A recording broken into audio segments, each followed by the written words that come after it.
A reading from the book of Job. Job answered, "A mortal born of woman, few of days and full of trouble, comes up like a flower and withers, flees like a shadow and does not last. Do you fix your eyes on such a one? Do you bring me into judgment with you? Who can bring a clean thing out of an unclean? No one can. Since their days are numbered, and the number of their months is known to you, and you have appointed the bounds that they cannot pass. Look away from them and desist, that they may enjoy like laborers their days. For there is hope for a tree, if it is cut down, that it will sprout again, and that its shoots will not cease. Though its root grows old in the earth, and its stump dies in the ground, yet at the scent of water it will bud and put forth branches like a young plant. But mortals die and are laid low. Humans expire, and where are they? As waters fail from a lake, and a river wastes away and dries up, so mortals lie down and do not rise again. Until the heavens are no more, they will not awake or be roused out of their sleep. O you that you would hide me in Sheol, that you would conceal me until your wrath is past, that you would appoint me a set time and remember me. If mortals die, will they live again? All the days of my service I would wait until my release should come. You would call, and I would answer you. You would long for the work of your hands. For then you would not number my steps. You would not keep watch over my sin. My transgression would be sealed up in a bag, and you would cover over my iniquity. But the mountain falls and crumbles away, and the rock is removed from its place. The waters wear away the stones. The torrents wash away the soil of the earth. So you destroy the hope of mortals. You prevail forever against them, and they pass away. You change their countenance and send them away. Their children come to honor, and they do not know it. They are brought low, and it goes unnoticed. They feel only the pain of their own bodies, and mourn only for themselves. The word of the Lord. Thanks be to God. Well, in this passage from Job, this morning's passage from Job, and by the way, I was just telling somebody that, man, that's like I do the Old Testament lesson in the morning. Some people do it in the evening, but it's bracing in the morning. We've done Judges and now Job. It's like, woo, it's like a cup of cold water right in the face, right?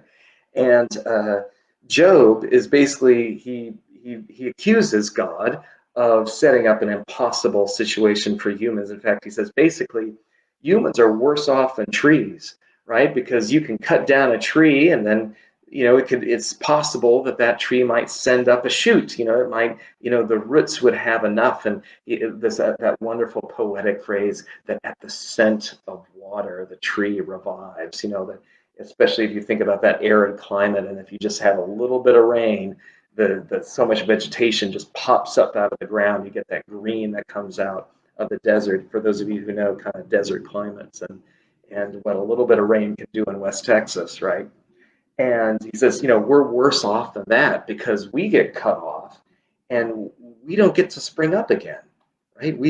Our lives are over when they're over and nothing can be done about it. He says to God, can you bring a clean thing out of an unclean? Meaning, can you bring life out of death? He says, evidently not. We haven't seen it.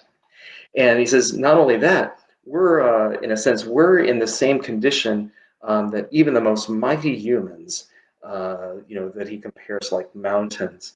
In a sense, just as God kind of wears down the mountains. Isn't that interesting that they have a very keen sense of that God has been wearing down mountains with water? They seem to understand some basic geology and that was forgotten in the medieval period.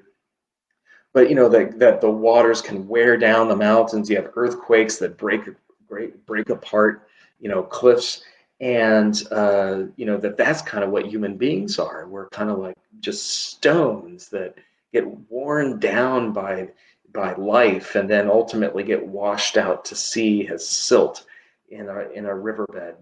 And since God moves those stones, and not even a stone can stand against him. Well, the good news of God and Jesus is that Jesus answers the question that Job poses rhetorically to God. Can you bring a clean thing out of unclean? And God brought his son Jesus out of the tomb into new and eternal life. And God has promised that he can bring us from death to life, that God has life from death power. And that is what Jesus's people are called to bring into the world, death to life power.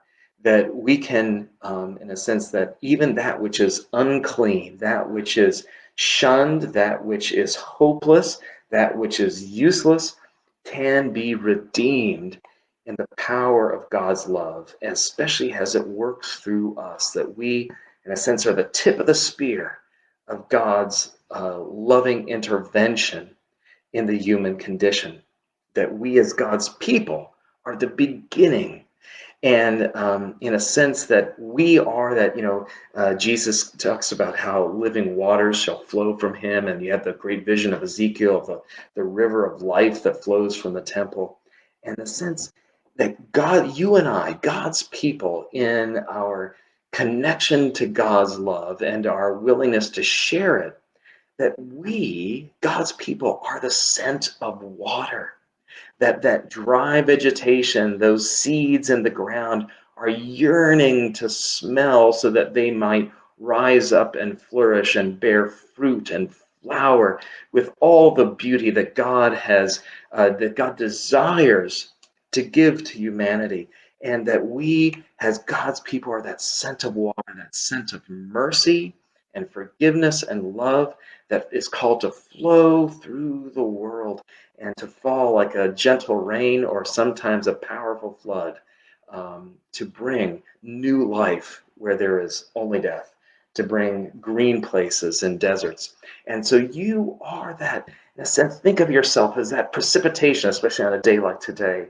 Think of yourself as that precipitation of God's love coming into the world, causing it to be green. How can you take that which is dry and make it green again? Is there somebody in your life that needs to smell the scent of new life in you through your care, your concern, your love for them? And so I encourage you to be that scent of newness. And by the way, God also fulfills, in a sense, Job's complaint about moving rocks, because we celebrate the fact that God not only moved mountains, but he moved the stone from the mouth of the tomb. That even the tombs, the mountain tombs of our deaths and our despair, are broken open by the earthquake, as we read in Matthew, of God's love given in Jesus that can break every stronghold and uh, and liberate us from any prison. And we give thanks to God for that.